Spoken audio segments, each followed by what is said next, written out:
வணக்கம். மகளிர் உரிமை தொகை வாங்குற ஒவ்வொருத்தருக்கும் ஒரு ஜாக்பாட் அறிவிப்பு ஒன்று தமிழக அரசு வெளியிட போகிறாங்க.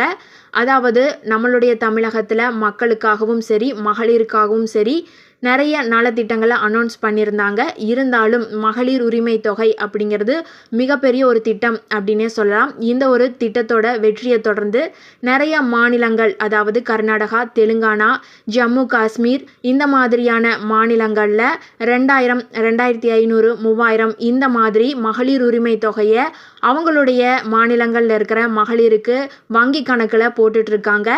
இப்போ வரைக்கும் நம்மளுடைய தமிழகத்தில் அதே 1000 ரூபா தான் கொடுத்துட்ருக்காங்க.